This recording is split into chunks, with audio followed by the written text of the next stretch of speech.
நீண்ட ஆயுளோடும் நல்ல சுகத்தோடும் மனம் நிறைந்த மகிழ்ச்சியோடும் எப்பொழுதும் இன்பமாயிருக்க கடவுளை பிரார்த்திக்கொண்டு தெய்வீக களஞ்சியம் சேனலுக்கு உங்களை அன்போடு வரவேற்கிறேன். ஆன்மீக அன்பர்கள் அனைவருக்கும் என் பணிவான வணக்கத்தை சொல்லிக்கொண்டு இந்த பதிவினை தொடங்கலாம் வாங்க. நம்ம சேனல் இப்போ தான் ஃபஸ்ட் டைம் பார்க்குறீங்கன்னா ப்ளீஸ் சப்ஸ்கிரைப் பண்ணிக்கோங்க. நான் போடுற பதிவுகள் உடனுக்குடன் உங்களை வந்து சேரும். அதன் மூலம் நீங்கள் கேட்டு பயன்பெறுவீர்கள்.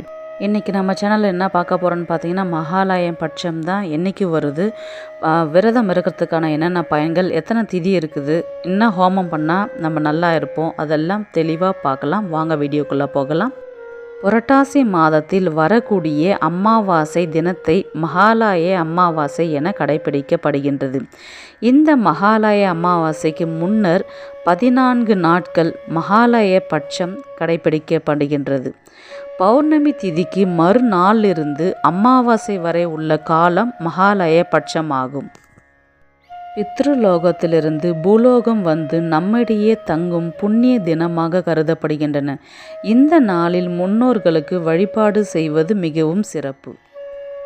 மகாலய பட்சம் என்பது அவரவர் பிடித்தமான இடத்துக்கு சென்று வரும்படி யமதர்மராஜன் சொல்வார்களாம். நம் முன்னோர்களுக்கு பிடித்த இடம் என்றால் நம்முடைய வீடுதானே.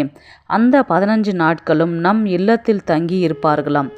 தை அமாவாசை, ஆடி அமாவாசை இதை எல்லாவற்றையும் விட மகாலய பட்சம் நம் முன்னோர்களுக்கு திதி கொடுக்க ரொம்பவே சிறந்த நாளாக கொண்டாடப்படுகின்றது. எல்லா நாளும் முன்னோர்களை வழிபட்ட பிறகே வழக்கமான பூஜைகளை செய்ய வேண்டும். தர்ப்பணம் செய்பவர்கள் தர்ப்பணம் செய்த பிறகே வீட்டு பூஜை அறையில் விளக்கேற்றி பிறகு வேலைகளை தொடங்க வேண்டும். மகாலய பட்சம் எவ்வளோ சிறப்புகள் நிறைந்தது, அது எவ்வளோ முக்கியம், நம்ம எதற்காக அதுக்கு நம்ம திதிகள் செய்கிறோம், எதுக்கு தர்ப்பணம் கொடுக்குன்றது ஒரு சிறிய கதை இருக்குது. அதன் மூலம் நம்ம தெரிஞ்சுக்கலாம். கர்ணன் மகாபாரத போரில் கொல்லப்பட்ட பிறகு யமதர்மராஜன் அவரை மிகுந்த மரியாதையுடன் யமலோகத்திற்கு அழைத்து செல்கிறார். அங்கு அவர் செய்த பல தர்மங்களுக்காக சொர்க்கத்திற்கு அனுப்புகிறார்கள். கர்ணனும் மகிழ்வுடன் சொர்க்கத்திற்கு சென்று அனுபவிக்கிறான். சிறிது காலத்தில் கர்ணனுக்கு பசி எடுக்கின்றது. உடனே அங்குள்ள சொர்க்கவாசிகளிடம் உணவு எங்கே கிடைக்கும் என கேட்டார். அதை கேட்டவுடன் அனைவரும் மிகுந்த திகைப்படைந்தனர். சொர்க்கத்தில் உள்ளவர்களுக்கு பசி எடுக்காது, ஆனால் உங்களுக்கு ஏன் பசி எடுக்கின்றது என திகைத்தனர். சொர்க்கத்தில் நடப்பதை தேவகுரு பிரகஸ்பதி கவனித்து கொண்டிருந்தார். அவர் தனது ஞான திருஷ்டியில் அதற்கான விடையை கண்டுபிடிக்கின்றார். கர்ணனிடம் அவரின் ஆள்காட்டி விரலை சுவைக்குமாறு பிரகஸ்பதி சொல்கின்றார். பசியில் இருந்த கர்ணன் அவரின் ஆள்காட்டி விரலை சுவைக்கின்றார். அவரின் பசியும் அடங்கிவிடுகின்றது. அது எப்படி என் ஆள்காட்டி விரலை சாப்பிட்டதும் பசி அடங்கியது என பிரகஸ்பதியிடம் கேட்டார். நீ கர்ணனாக இருந்த பொழுது பொன் பொருளை தானமாக அளிப்பதில் உன்னை போல் யாரும் இருந்ததில்லை. ஆனால் நீ அன்னதானம் மட்டும் செய்யவில்லை. ஒரு முறை ஒரு அந்தணர் உன்னிடம் தன் பசிக்கு உணவு வேண்டும் என கேட்டார். இங்கு அன்னதானம் செய்யவில்லை என்றும் அன்னதானம் செய்யப்படும் இடத்தை உன் ஆள்காட்டி விரலால் காட்டினாய். இதனால் தான் உன் ஆள்காட்டி விரலை சுவைத்ததும் உன் பசி அடங்கியது என்றார் பிரகஸ்பதி. இதை கேட்டதும் கர்ணனின் கண்ணில் கண்ணீர் வந்தது. நேராக யமதர்மராஜனிடம் சென்று, நான் மீண்டும் பூமிக்கு ஒரு பட்சம் 15 நாட்கள் மனித உடலுடன் சென்று அன்னதானம் செய்ய விரும்புகின்றேன். என்னை அனுமதிக்க வேண்டும் என கோரினார். அதற்கு யமதர்மராஜனும் அனுமதித்தார். பூலோகத்திற்கு சென்ற கர்ணன் யாரும் அடையாளம் கண்டு கொள்ளாத இடத்தில் அன்னதானம் செய்கின்றார். அந்த 15 நாட்கள் முடிந்த பின்னர் யமதர்மராஜன் கர்ணனை மீண்டும் சொர்க்கத்திற்கு வருமாறு அழைத்தார். கர்ணனின் செயலை பார்த்து மகிழ்ந்த யமதர்மராஜன், உனக்கு ஒரு வரம் தர விரும்புகின்றேன், என்ன வேண்டும் என கேட்டார். அதற்கு கர்ணன், யமதர்மராஜரே, மனிதர்கள் முன்னோர்களுக்கு கொடுக்கும் திதி உணவு அளிக்க மறந்து விடுகின்றனர்.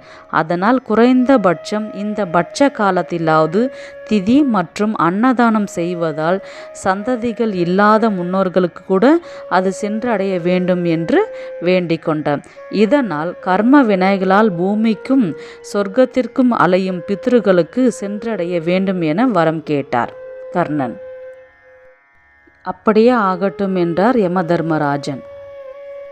இந்த கதை பார்த்தீங்கன்னா, நமக்கு என்ன சொல்ல வருதுன்னா, இந்த மகாலய பட்சத்தை வந்து நம்ம மறந்துடாமல் நம்ம முன்னோர்களுக்கு தர்ப்பணம் திதி கொடுக்கறது அவ்வளோ முக்கியன்றது சொல்கிறாங்க. யார் இந்த பட்சத்தில் உணவு அளிக்கின்றார்களோ தானம் செய்கின்றார்களோ அவர்களுக்கு பாக்கியம், யமதர்மராஜனுடைய அருள் வந்து ரொம்பவே அதிகமாக கிடைக்குது. அப்படின்னும்போது நம்ம செய்த பாவங்களை வந்து அந்த நாளில் வந்து கம்மியாக்கப்படுகின்றதுன்றது அர்த்தம்ன்றது சொல்லுவாங்க. இதனால் மகாலய அமாவாசை அன்று முன்னோருக்கு பெரும் படையலை படைத்து அதை ஏழைகளுக்கு அன்னதானம் செய்ய வேண்டும். மகாலய பட்ச காலத்தில் நம் முன்னோருக்காக விரதம் அனுஷ்டிக்க வேண்டும். இவ்வாறு செய்வதன் மூலம் முன்னோரின் ஆசி நமக்கு கிடைக்கும். நமக்கு மட்டுமின்றி உலகில் உள்ள அனைத்து ஜீவராசிகளும் பசியின்றி இருப்பதாக ஐதீகம். மகாலய பட்சம் வந்து என்னைக்கு ஆரம்பிக்குதுன்றது பார்த்திங்கன்னா, புரட்டாசி மாதம் பௌர்ணமிக்கு அடுத்த பிரதமை திதியிலிருந்து வரக்கூடிய காலம் மகாலய பட்ச காலமாகும். ஆரம்பிக்கும் நாள் பார்த்திங்கன்னா செப்டம்பர் 18ஆம் தேதி புதன்கிழமை ஆரம்பிக்கின்றது. புரட்டாசி தமிழ் மாதம் 2ஆம் தேதி தொடங்குகின்றது. முடியும் காலம் பார்த்திங்கன்னா அக்டோபர் 2ஆம் தேதி புதன்கிழமை, தமிழ் மாதம் புரட்டாசி 16ஆம் தேதி முடிகின்றது. நம்ம வந்து யாருக்காக தர்ப்பணம் திதி கொடுக்குறோம் அப்படின்றது பார்த்திங்கன்னா, அமாவாசை வந்து இவங்களுக்கு மட்டும்தான் அப்படின்றது இருக்கும். இவங்க தான் கொடுக்கணும், இவங்க தாய் வழியில் வந்தவங்க தான் கொடுக்கணும், தந்தை வழியில் வந்தவங்க தான் கொடுக்கணுன்றது ஒரு ஐதீகம் இருக்குது. ஆனால் மகாலய பட்சத்துக்கு அந்த மாதிரி ஒரு இது இல்லை. நம்ம வந்து யாருக்கு வேணாலும் நம்ம கொடுக்கலாம். அதுதான் வந்து மகாலய பட்சத்தினுடைய சிறப்புகள் வந்து பார்த்திங்கன்னா, இறந்தவங்க யாராக இருந்தாலும் நமக்கு பிடிச்சவங்க, ஃப்ரெண்ட்ஸு, அதுக்கப்புறம் ரொம்ப விரும்பி இறந்தவங்க யாராக இருந்தாலுமே தந்தை வழி தாய் வழி உறவினர்கள், உடன் பிறந்தவர்கள், குழந்தைகள், ஆண் மற்றும் பெண் உறவினர்கள், நண்பர்கள், பிடித்த குருமார்கள், இப்படி நம்ம யாருக்கு வேண்டும் என்றாலும் நம்ம மகாலய பட்சத்தின் போது நம்ம வந்து அவங்களுக்கு தர்ப்பணம் செய்யலாம். மகாலய பட்சம் பார்த்திங்கன்னா 15 நாட்கள் முன்னோர்கள் நம்ம வீட்டிலே தங்குற காலம் வந்து மகாலய பட்சம். அந்த நாளில் நம்ம என்ன செய்ய வேண்டும் என்று பார்த்திங்கன்னா, பிரதமை திதி முதல் துவங்கி அமாவாசை திதி வரை தினமும் நாம் தர்ப்பணம் கொடுக்க வேண்டும். இறந்தவங்க அத்தனை பெயர்களுமே அன்னைக்கு நீங்கள் சொல்லி எள்ளும் தண்ணீரும் கலந்து அன்னைக்கு தர்ப்பணம் செய்ய வேண்டும். இதனால் பார்த்திங்கன்னா அவர்களுடைய மனம் குளிர்ந்து நமக்கு ஆசீர்வாதம் வழங்குவார்கள். தர்ப்பணம் செய்யும் முறை பார்த்திங்கன்னா 15 நாட்களுமே இது டெய்லியுமே செய்யணும். டெய்லியும் வந்து காலையில் குளிச்சுட்டு தினமும் காலையில் சூரிய உதயத்திற்கு அப்புறம் நம் முன்னோர்கள் படத்திற்கு புதிய பூக்கள் வைத்து புதிய தண்ணீரை மாற்றி அதுக்கப்புறம் விளக்கு ஏற்றி விட்டுட்டு அதுக்கப்புறம்தான் வந்து பார்த்திங்கன்னா மொட்டை மாடி அல்லது வெராண்டா ஹால்னு சொல்லுவோம் இல்லைங்களா, சூரிய உதயம் எங்கே படுறதோ அங்கே வந்து நீங்கள் உட்காந்துட்டு ஒரு ஸ்பூனில் எள்ளும் எடுத்துக்கிட்டு தண்ணீரையும் ஒரு சின்ன கிண்ணத்தில் இல்லை பெரிய தட்டு உங்ககிட்ட எது இருக்குதோ அதை எடுத்துக்கோங்க. அதில் வந்து எள்ளும் தண்ணீரும் கலந்து விட வேண்டும். இந்த மாதிரி நாம் செய்கிறதுனால முதலில் நம் முன்னோர்களின் பசி மற்றும் தாகத்தை தீர்க்கும் உணவாக கருதப்படுகின்றது இது. அதுக்கப்புறம் அந்த எள்ளும் தண்ணீரும் கலந்த நீரை வந்து கால்படாத இடத்துல நம்ம ஊற்றிட்டு அதுக்கப்புறம் முதல்ல போயிட்டு காக்காய்க்கு உணவு அளிக்கலாம். அப்படி இல்லைன்னா விலங்குகளுக்கு, ஏதாவது வாயிலா ஜீவன்களுக்கு ஃபஸ்ட்டு நம்ம அந்த உணவு கொடுக்கணும். அதுக்கப்புறம் வந்து அன்னதானம் செய்யலாம். உங்களால் முடிந்த அளவுக்கு யாராவது ஒருவருக்காவது இல்லை 3 பேருக்காவது அன்னைக்கு அன்னம் வந்து தானமாக செய்தால் அது மொத்தமே அந்த முன்னோர்களுக்கு சென்று சேரும்ன்றது வந்து ஐதீகம்.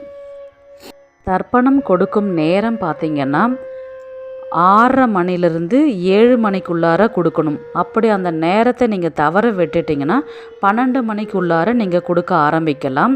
தவிர்க்க வேண்டிய நேரம் பார்த்திங்கன்னா குளிகை, ராகுகாலம், யமகண்டத்தை தவிர்த்து நீங்கள் மற்ற நேரத்தில் 12 மணிக்கு முன்னாடியே நீங்கள் அதை செய்ய ஆரம்பிச்சிடலாம். தர்ப்பணம் கொடுக்க முக்கியமான திதிகள் பார்த்தீங்கன்னா 15 திதிகளுமே மிகவும் சிறப்புடையது. அதிலும் முக்கியமான திதி பார்த்தீங்கன்னா அஷ்டம திதி, அமாவாசை திதி வந்து ரொம்பவே விசேஷம். இந்த திதியில் வந்து தர்ப்பணம் கொடுப்பது பரிபூர்ண ஆசீர்வாதம் பெற்றுக்கொள்வதோடு மற்ற திதிகளில் நாம் வீட்டிலே செய்து அவர்களுடைய ஆசியை பெறலாம். நாம் கொடுக்கும் திதிகளின் பலன்கள் பார்த்திங்கன்னா முதல் நாள் வந்து பிரதமை திதி, பணவரவு அதிகரிக்கும். இரண்டாவது துவிதியை திதி, நல்ல குழந்தைகள் வந்து பிறக்கும். மூன்றாவது திருதியை திதி, நினைத்தது நிறைவேறும். நான்காவது சதுர்த்தி திதி, பகைவர் தொல்லை நீங்கும். அஞ்சாவது வந்து பார்த்திங்கன்னா பஞ்சமி திதி, வீடு மனை வாங்க யோகம் கிட்டும். ஆறாவது வந்து பார்த்திங்கன்னா ஷஷ்டி திதி, புகழ் வந்து சேரும். ஏழாவது திதி பார்த்திங்கன்னா சப்தமி திதி, பதவி யோகம் கிட்டும். எட்டாவது திதி பார்த்திங்கன்னா அஷ்டம திதி, அறிவு வளரும். ஒன்பதாவது திதி பார்த்திங்கன்னா நவமி திதி, சிறந்த வாழ்க்கைக்கு துணை கிட்டும். பத்தாவது திதி பார்த்திங்கன்னா தசமி திதி, இதனுடைய பலன்கள் பார்த்திங்கன்னா நீண்ட நாள் ஆசை நிறைவேறும். 11வது நாள் திதி பார்த்திங்கன்னா ஏகாதசி திதி, படிப்பில் ஆர்வம் அதிகரிக்கும்.